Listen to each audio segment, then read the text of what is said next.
बिस्मिल्लाहिर्रहमानिर्रहीम। अल्लाहुम्मा सल्लि अला सय्यिदिना मुहम्मदिन व अला आलि सय्यिदिना मुहम्मदिन व बारिक वसल्लिम। अस्सलामु अलैकुम रहमतुल्लाहि व बरकातुहू। कुछ अल्फाज ऐसे होते हैं जो सिर्फ ज़ुबान से नहीं निकलते, वो इंसान की तकदीर के बंद दरवाज़ों पर दस्तक देते हैं। दरूद इब्राहिमी भी इन्हीं अल्फाज में से है, लेकिन मसला ये है कि अक्सर लोग इसे पढ़ते हैं मगर जानते नहीं। आज आप वो बातें सुनेंगे जो आम महफ़िलों में नहीं की जाती, और अगर समझ में आ गई तो दरूद इब्राहिमी सिर्फ विर्द नहीं रहेगा, ज़िंदगी का रुख बदलने वाली दुआ बन जाएगा। पहला राज दरूद इब्राहिमी की असल ताकत अल्फाज में नहीं, निस्बत में है। ये वो दरूद है जिसमें नबी करीम सल्लल्लाहु अलैहि वसल्लम का ज़िक्र हज़रत इब्राहीम अलैहिस्सलाम के ज़िक्र के साथ जोड़ा गया, यानी रहमत का वो सिलसिला जो हज़रत इब्राहीम अलैहिस्सलाम से शुरू हुआ, हज़रत मोहम्मद मुस्तफ़ा सल्लल्लाहु अलैहि वसल्लम पर मुकम्मल हुआ। जो शख्स ये दरूद पढ़ता है वो ख़ुद को उसी सिलसिले से जोड़ लेता है, और निस्बत जुड़ जाए तो किस्मत खामोश नहीं रहती। इसका दूसरा राज दरूद इब्राहिमी सिर्फ दुआ नहीं, ये कबूलियत की चाबी है। अक्सर लोग शिकायत करते हैं कि दुआएं रुक जाती हैं, लेकिन वो नहीं जानते कि दुआ और कबूलियत के दरमियान दरूद एक पुल है। जो दुआ इस पुल से गुज़र जाए वो खाली वापस नहीं आती। इसलिए हमारे उलमाए कराम कहते हैं, दुआ के शुरू में भी दरूद और आखिर में भी दरूद, और दुआ सीधी अर्श पर पहुंचती है। इसका तीसरा राज दरूद इब्राहिमी का ताल्लुक़ सिर्फ दुनिया से नहीं, ये आखिरत की तैयारी भी है। ये वो वाहिद दरूद है जो हर नमाज में लाजिम किया गया। सोचें, अगर ये मामूली होता तो फ़र्ज़ नमाज का हिस्सा ना बनता। ये दरूद इंसान को गफलत से निकाल कर हजूर पाक सल्लल्लाहु अलैहि वसल्लम की याद से जोड़ देता है।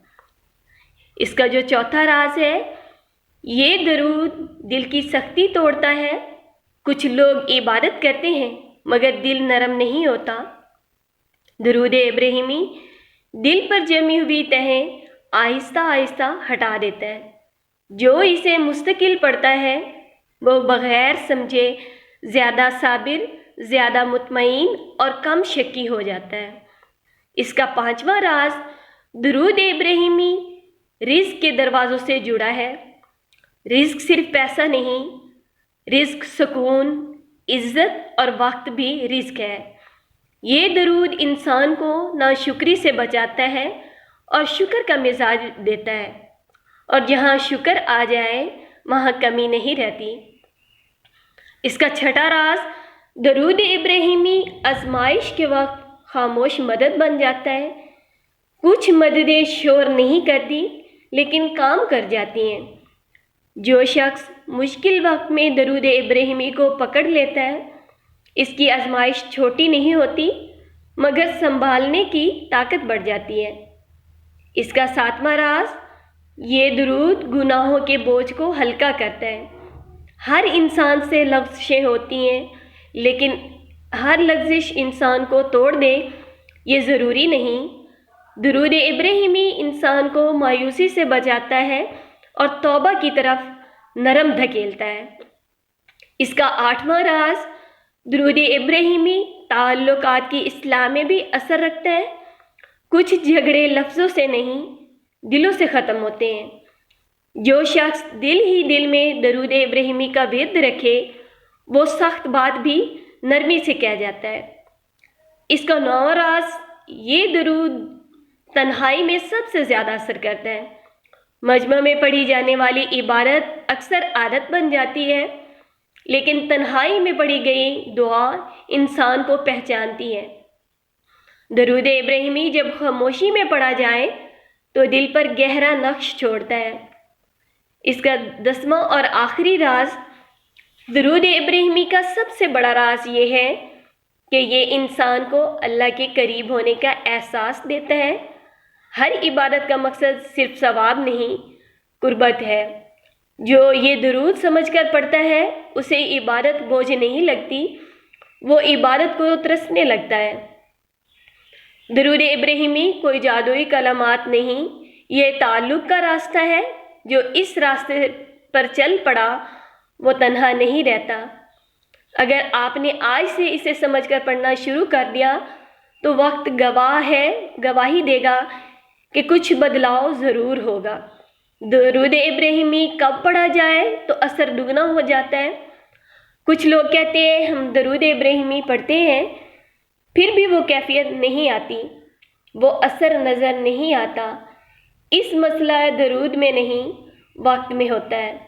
ہر دعا کا ایک لمحہ ہوتا ہے اور درود ابراہیمی کے کچھ لمحے ایسے ہیں جہاں یہ صرف الفاظ نہیں رہتا، قبولیت کی صورت اختیار کر لیتا ہے۔ پہلا خاص وقت فجر سے پہلے کا وقت، جب رات ٹوٹ رہی ہو اور دن ابھی پوری طرح جاگا نہ ہو۔ یہ وہ وقت ہے جب دل دنیا کے شور سے خالی ہوتا ہے۔ اس وقت پڑھا گیا درود دل میں سیدھا اترتا ہے۔ جو لوگ کہتے ہیں نماز میں دل نہیں لگتا، اگر فجر سے پہلے کچھ لمحے درود ابراہیمی کو دے دیں تو نماز خود گواہی دے گی۔ اس کا دوسرا وقت سجدے کے بعد۔ لوگ سجدے میں مانگتے ہیں لیکن سجدے کے بعد خاموشی کو ضائع کر دیتے ہیں۔ یہ وہ لمحہ ہے جب انسان اللہ کے سب سے قریب ہوتا ہے۔ اس قربت میں درود ابراہیمی پڑھا جائے تو دعا میں جان آ جاتی ہے۔ اس کا تیسرا خاص وقت دل کے بوجھ کے وقت، جب باتیں کرنے کو دل نہ چاہے، جب شکایت زبان تک آ جائے لیکن لفظ نہ ملے، اسی وقت درود ابراہیمی کو پکڑ لیجئے۔ یہ وہ درود ہے جو شکوے کو دعا میں بدل دیتا ہے۔ اس کا چوتھا خاص وقت کسی فیصلہ کن لمحے سے پہلے۔ زندگی میں کچھ فیصلے انسان کو اندر سے ہلا دیتے ہیں، نہ دل مانتا ہے نہ عقل۔ ایسے وقت میں درود ابراہیمی پڑھنا دل کو جلدی میں فیصلہ کرنے سے بچاتا ہے اور اکثر غلط راستے خود ہی بند ہو جاتے ہیں۔ اس کا پانچواں خاص وقت جو ہے رات کی تنہائی، جب سب سو جائے اور انسان خود سے ملتا ہے۔ یہ وہ وقت ہوتا ہے جب دکھ بناوٹ نہیں ہوتا۔ درود ابراہیمی اس تنہائی میں پڑھا جائے تو آنکھیں نم ہو جاتی ہیں اور یہ آنسو سب سے سچی دعا ہوتے ہیں۔ درود ابراہیمی کا اثر تعداد سے زیادہ توجہ سے جڑا ہے۔ کچھ لوگ سینکڑوں بار پڑھتے ہیں لیکن دل کہیں اور ہوتا ہے، اور کچھ لوگ چند بار پڑھتے ہیں مگر پورے دل سے۔ اللہ تعداد نہیں دیکھتا، حال دل دیکھتا ہے۔ لیکن ایک بات یاد رکھیے، کچھ ایسی غلطیاں بھی ہیں جو انسان کو درود پڑھتے ہوئے کرتا ہے اور اسے احساس بھی نہیں ہوتا۔ وہ غلطیاں اثر کو آہستہ آہستہ کم کر دیتی ہیں۔ آپ درود ابراہیمی جب بھی پڑھیں توجہ کے ساتھ پڑھیں۔ آپ جب درود پاک کا ورد کر رہے ہوں تو کوشش کیا کریں کہ گناہوں سے بچیں۔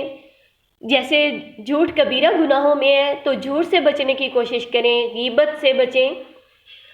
آپ گناہوں سے بچنے کی کوشش کریں اور درود ابراہیمی پڑھیں، پھر اس کے فیض دیکھیں، کمالات دیکھیں اور اپنی حاجات اپنی آنکھوں سے پوری ہوتی دیکھیں گے۔ درود پاک خود بھی پڑھیں، لوگوں کو بھی درود پاک پڑھنے کی دعوت دیں، ساتھ ساتھ درود پاک لکھا بھی کریں۔ میری دعا ہے رب کریم سے کہ اللہ پاک ہم سب کو محبت، ادب اور شوق کے ساتھ، اخلاص اور توجہ کے ساتھ درود پاک پڑھنے کی توفیق عطا فرمائے اور پوری امت مسلمہ پہ اپنا فضل، اپنا رحم، اپنا کرم فرمائے۔ آمین ثم آمین۔